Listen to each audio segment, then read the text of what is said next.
Olá a todos, aqui é Adriana Tanese Nogueira. Hoje vamos falar sobre o sentido da minha vida nas palavras de Jung, o sentido da minha vida é que a vida me faz uma pergunta. E o que eu vou fazer com essas perguntas? A vida me coloca uma pergunta e nesta pergunta está o sentido da minha vida.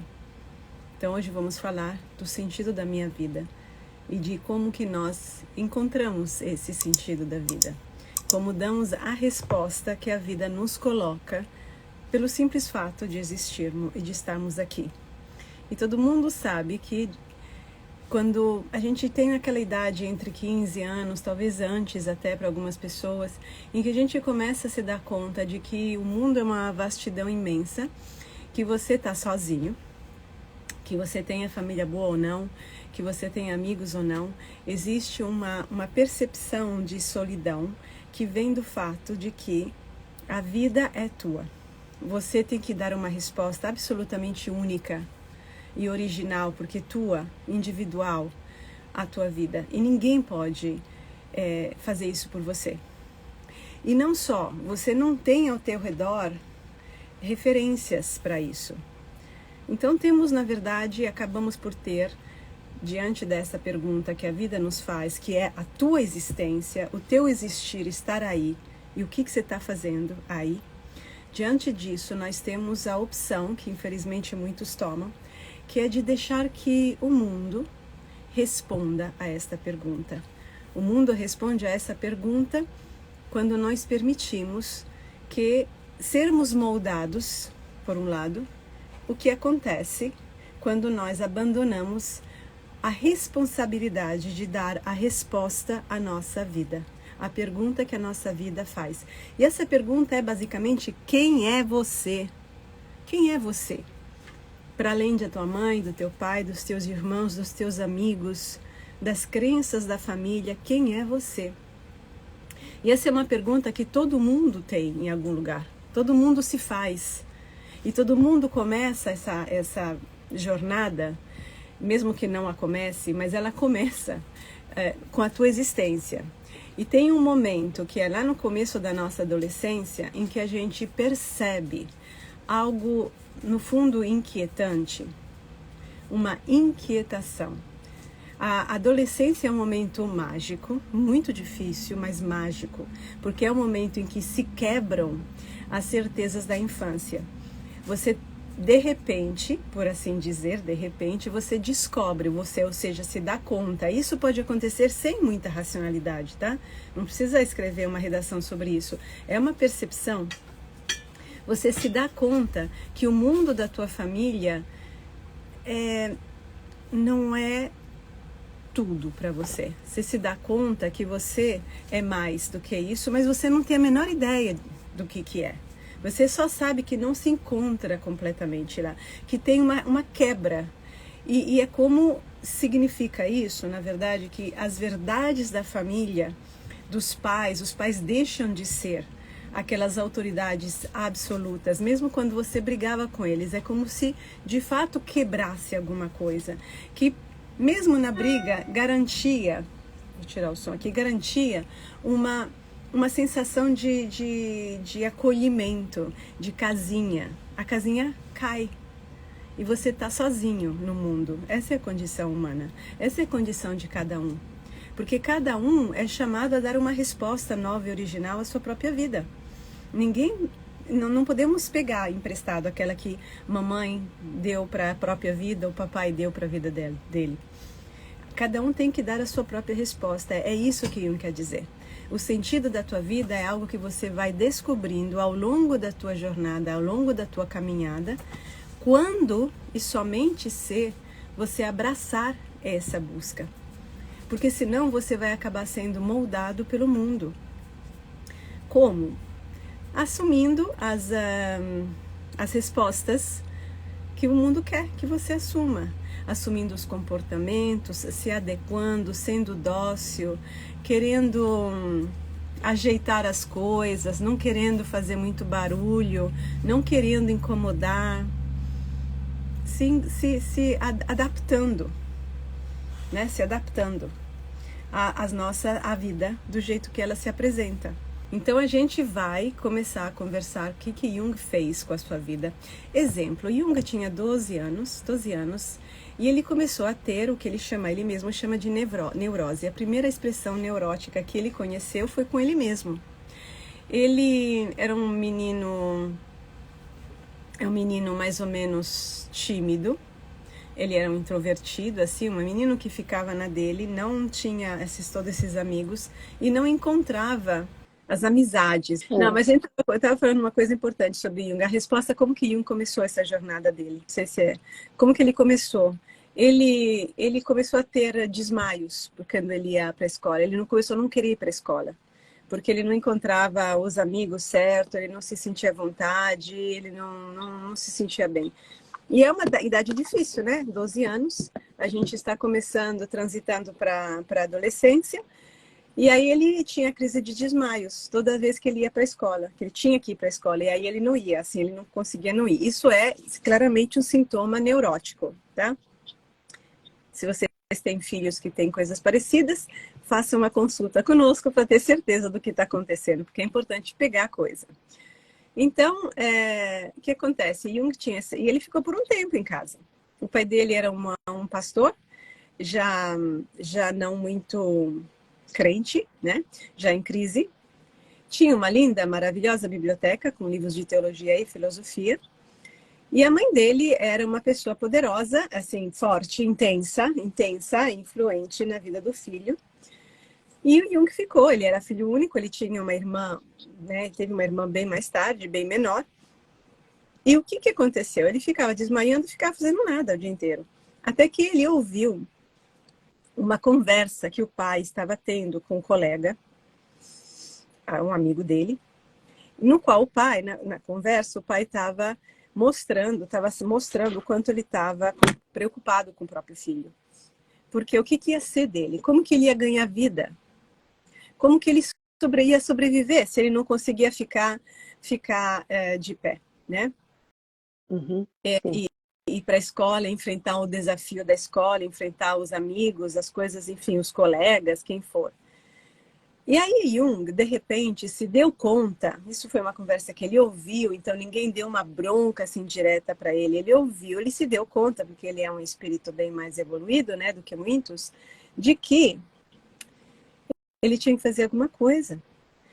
Ele se deu conta que ele tinha que ganhar vida, que tinha um mundo lá fora e que se ele ficava daquele jeito, realmente ele não sabia o que fazer da vida, né? O que ia ser dele?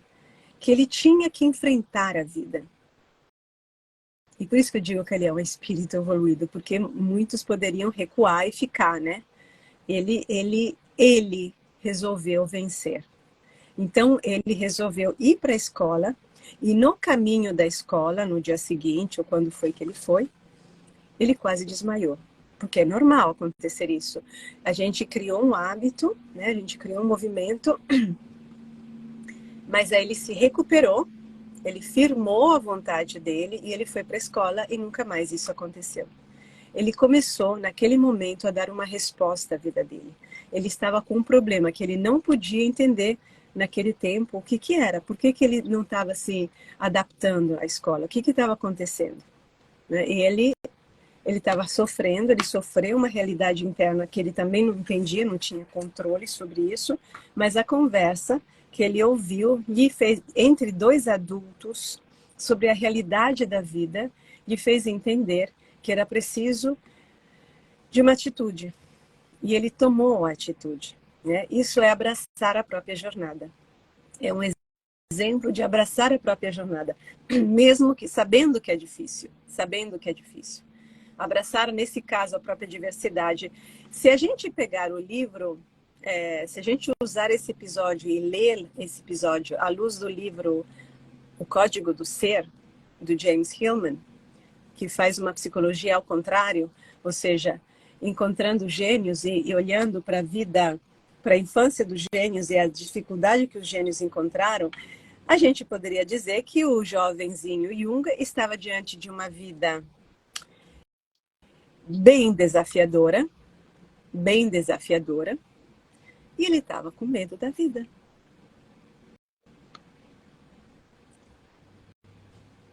Graças a Deus ele venceu. E a gente está aqui, né? Contando essa história dele, né? E podendo fazer, usar a psicologia dele, né, Raquel? Sim, exatamente. É, contando. Isso que você contou dele está no livro de Memórias, Sonhos e Reflexões, né? Tá, tá. Esse, a infância dele todinha ele descreve lá, né? Descreve lá Também. os sonhos dele e os desafios dele, né? Isso ele mesmo chama isso de neurose. Era neurose, né? E a neurose é você dar uma resposta atropelada para uma questão séria que você não resolve. Então, na hora ele resolveu, que o que eu estava fazendo isso ontem na aula, né? Estava dizendo, a neurose é isso. Na hora você encontra uma solução, que é, não vou para a escola. Que eu tenho um problema lá, a minha solução é, eu não quero ir para lá, mas eu também não quero enfrentar o problema de dizer por que eu não quero ir para lá, o que está acontecendo lá que eu não quero enfrentar. Então, isso é a solução neurótica, é isso. Eu tenho uma terceira coisa, que é esse sintoma dele, no caso, desmaiar, aí eu não vou para a escola. Eu tanto não enfrento o problema, quanto não enfrento a consciência do problema, né? Sim. Isso é a neurose. Pois é. Mas isso é comum, né, Adriana? Bem É, comum, né? Não enfrentar. é bem comum não enfrentar. E tem muitas formas, né? E muitas desculpas e muito assim, enfim. Não enfrentar é uma das coisas mais comuns. Não enfrentar o problema. Porque requer uma força interna, né? Requer uma força. No caso, por exemplo, Jung não tinha ninguém para dizer, conversar com ele, uma mãe, um pai, né? Que fossem ajudá-lo. Ele mesmo entendeu isso. Por isso que eu digo, ele é uma pessoa especial, né? Mas as crianças hoje poderiam ter pais, né? Se os pais também não fugissem dos problemas.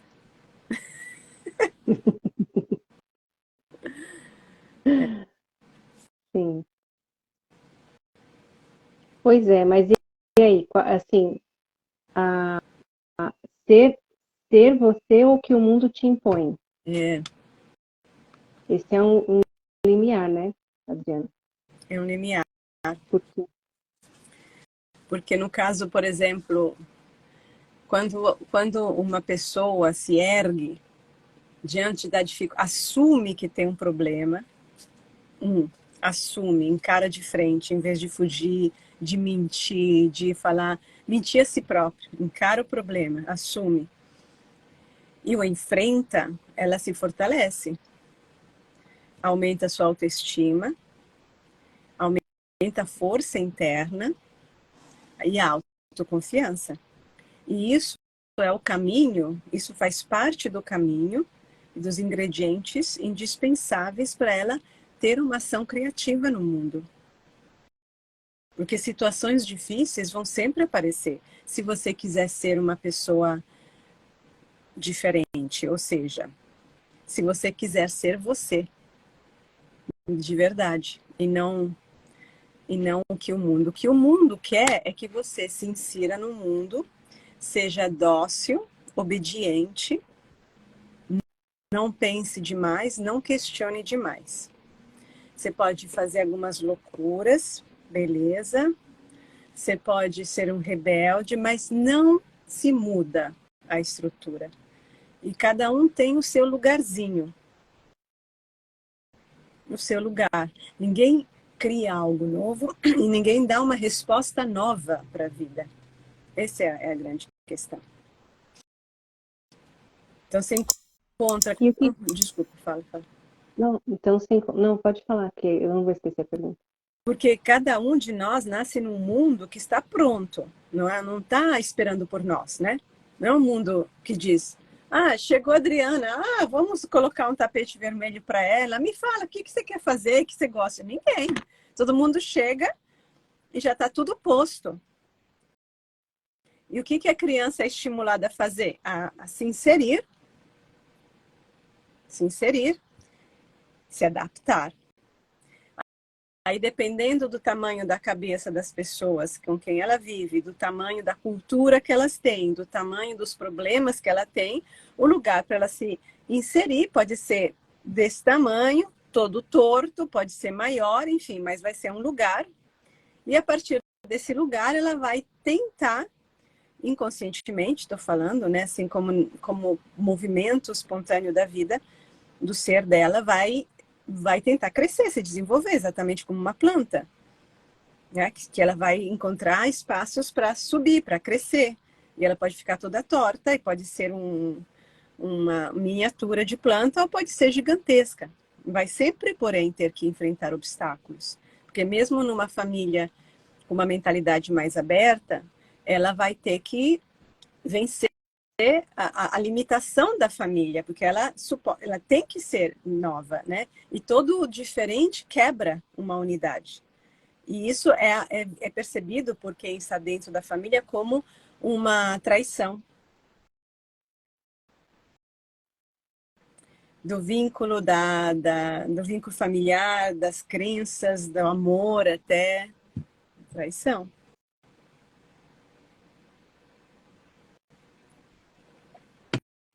E isso pode também acontecer diferente, por exemplo, se a família dá muito espaço para a criança.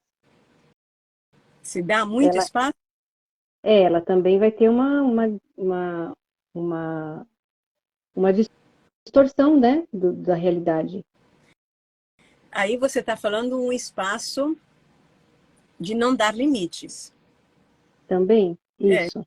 Exato. Não, mas o espaço que eu estou falando é uma visão de mundo, é uma visão, é uma abordagem, uma visão de mundo. É cultural, referências, conversas, eventos, encontros, tipo de atividade, entendeu? Se a atividade da família é assistir o Faustão todo sábado, todo domingo, sei lá quando tem, e assistir novela, aquele é um mundo desse tamanho. E é por esse mundo que a criança vai encontrar o social, esse mundo que vai trazer os valores da casa e provavelmente as conversas da casa. É um mundo mignon.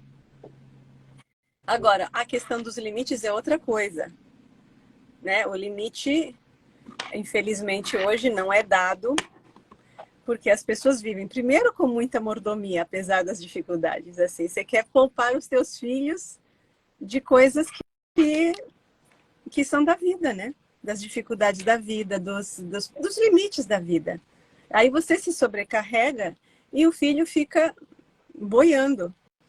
A gente tem que colocar as crianças, sim, em relação com a matéria da vida, que é o limite, é o tempo, o espaço, os outros. Entendeu? Os outros existem, a pessoa não é dona do pedaço. Não é dona do pedaço, não. Então, assim, é aquilo que eu falo sempre, a família é uma comunidade. E cada um tem que ter o seu espaço. Ninguém é prioritário, aliás, ao contrário. Na verdade, os prioritários são os pais. Porque se os pais não estão bem, não estão equilibrados, não tem família. As crianças vêm depois. E elas estão submetidas aos pais, sim. São os pais que deveriam saber para onde ir, quando ir, por que ir, o que é bom e o que não é bom. E aí a gente tem que assumir o risco de poder errar. Mas isso é ser pais. A criança não tem como saber, ela não tem noção. Então, hoje se dá muito... E os pais não têm medo de assumir a responsabilidade, né? Uhum, sim. Assim como os filhos também não querem crescer. Assim como... Mas aí os filhos não querem crescer, porque é tão cômodo aquela vida em que você pode fazer tudo no mundo lá fora. Não é assim, não. Então, a gente tem que educar para o mundo. E isso torna a nossa vida como pais mais fácil, né, Raquel? Mais fácil. Sim. Mas então, aí a pergunta que eu ia fazer, que eu quero fazer, é linkando isso, tanto o excesso de dificuldade, que também pode ser um problema para a pessoa, por exemplo, uma pessoa cheia de traumas, como que ela vai dialogar com ela mesma, sei lá, entendeu? No contexto, né? Muita dificuldade ou muita facilidade pode distorcer um diálogo para que a pessoa possa dar uma resposta dela para o mundo. Se a gente pensar em muita liberdade como falta de limite, sim. Por exemplo, as pessoas muito ricas, né? Os filhos ou os filhos que são tratados como, não sei se os pais têm ou não dinheiro, mas como se for, a vida fosse, foram tratados com muita mordomia mesmo, muitas facilitações. Ah, Ju, com certeza, impede pra caramba, mas assim, é quase garantido que eles não encontrem. Eu diria que 95% de chance é que eles se percam, porque a sedução da mordomia, a sedução daquela gratificação, praticamente uma gratificação imediata, a gente estuda isso. Eles estão sendo constantemente gratificados, não tem que fazer esforço nenhum. Não lavam uma meia, não lavam um prato, mal fazem o dever de casa. Tem alguém que ajuda a fazer o dever de casa, alguém que ajuda a fazer aquilo, alguém que leva para a escola, alguém que leva para não sei o quê, mandam nos pais. Os pais estão a serviço, porque os pais hoje, como a Montefoschi sublinha muito claramente, eles não têm função fora servir os filhos, porque eles ganham dinheiro, terceirizam a educação dos filhos, e aí a relação é de diversão, e de presentes, e de chateação, porque, obviamente, no dia a dia as coisas não são tão simples, né? E aí as crianças não têm ideia do que é ganhar dinheiro, do que é a vida real, né? A vida real na matéria, que a gente suja, a gente quebra, a gente tem que consertar, a gente tem que se lavar, a gente tem que se levantar, a gente tem que sair com o cachorro, a gente tem que pagar uma conta. É aí que a gente vira adulto. Se a gente não tem isso, quando que você vira adulto? Você vê, Sim. as pessoas mais, os garotos que estão mais favorecidos são os piores. E também tem a outra faixa, né? Assim, é muito difícil encontrar uma pessoa que é favorecida economicamente e que é uma pessoa legal, uma pessoa do bem e uma pessoa responsável no mundo. É Normal- dificílimo. Onde você encontra? Normalmente, Conhece? essa pessoa normalmente passou alguma dificuldade, É, né? tem que passar dificuldade. A vida tem dificuldades. Inclusive, você pode não ter dificuldade econômica, mas você tem que uma dificuldade existencial, de relação, de vida. Se cada vez que você está um pouco mal, você tem dinheiro e te ensinam, e te dão o dinheiro e te ensinam a se distrair para você não pensar e sentir o que você sente, você é um meninão, é um bebezão até idade avançada. Você é um inútil. E você fica fraco, a pessoa fica muito fraca. Ela não sabe sustentar a atenção, não sabe sustentar a dificuldade, e aí ela tem que meditar, ela está completamente viciada.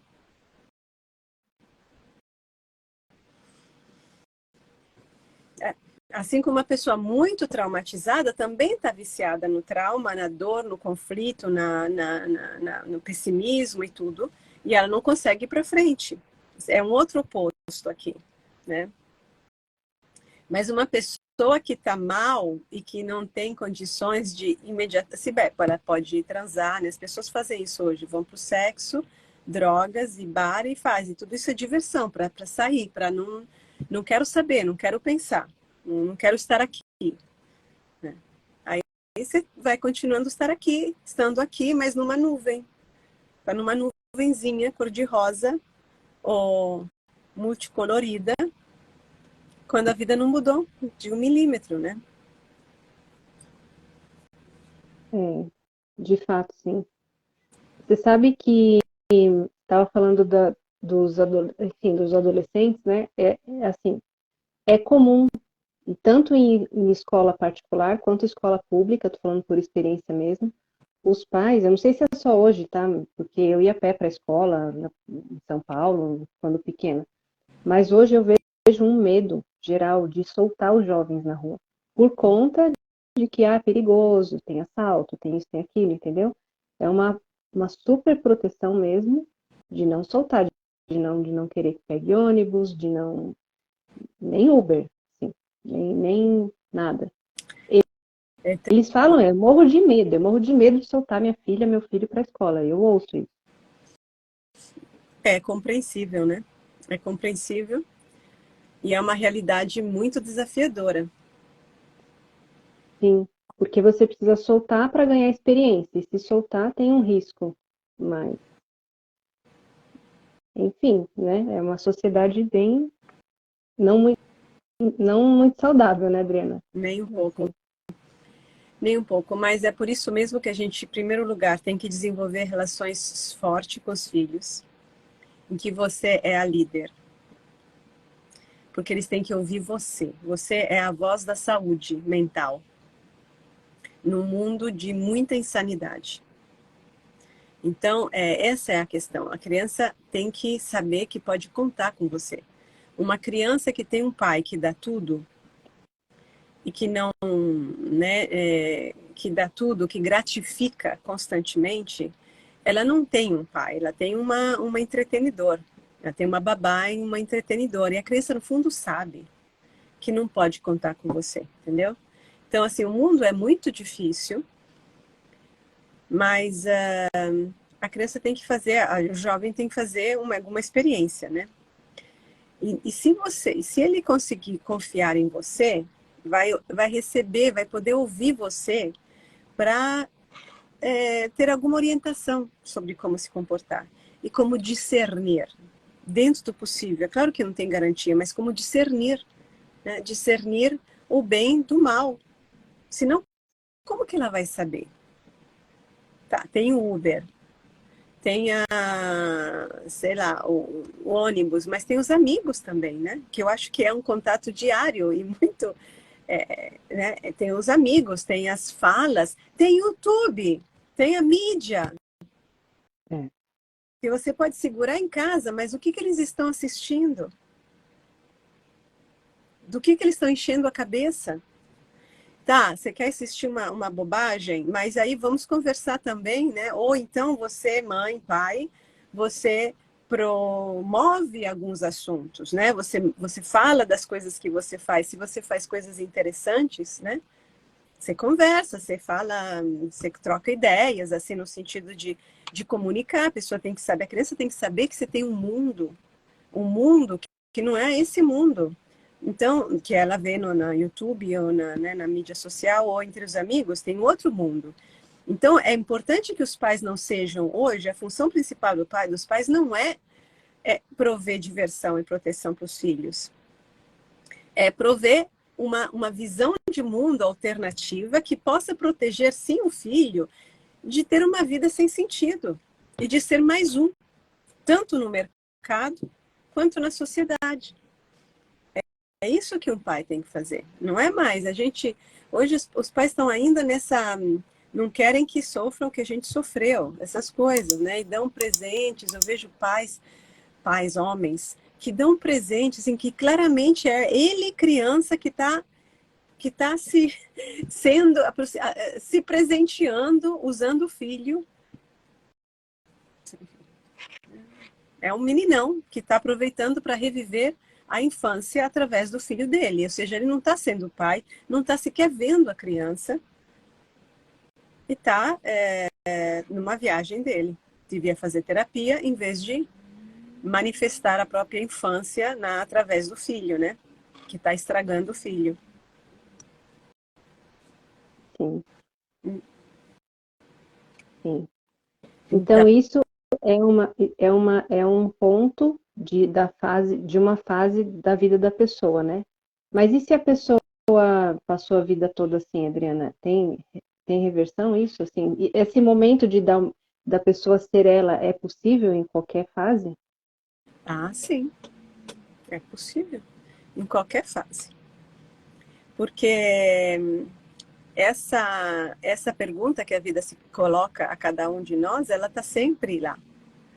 E aí, quando ela não é respondida, ela vira sintoma, ela vira mal-estar, ela te persegue, ela te incomoda, ela não se deixa calar. E quando você consegue calar a emoção, o sentimento, a angústia, você vira sintoma físico, vira situações relacionais, vira relações sempre iguais, vira isso. Ela vai estar com você, essa pergunta, pelo resto da tua vida. Até o dia da tua morte. Não tem como escapar dela.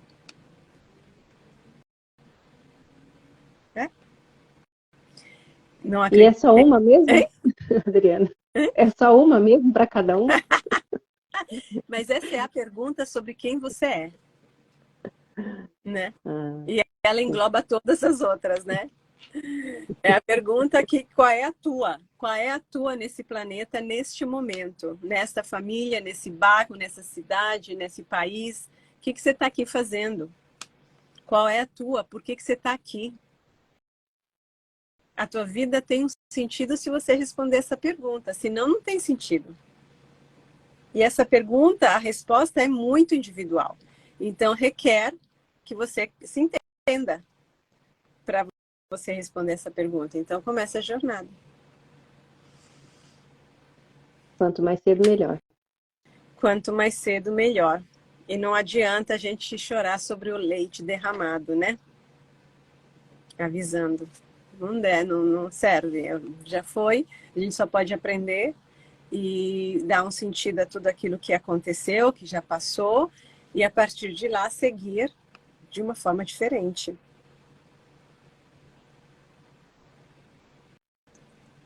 Entendi. né? Uhum. Bom, É isso. obrigada, Adriana, pelo Obrigada convite. a você, obrigada a todos, e a gente se vê semana que vem, então, né? Sim. Beijo. Boa noite.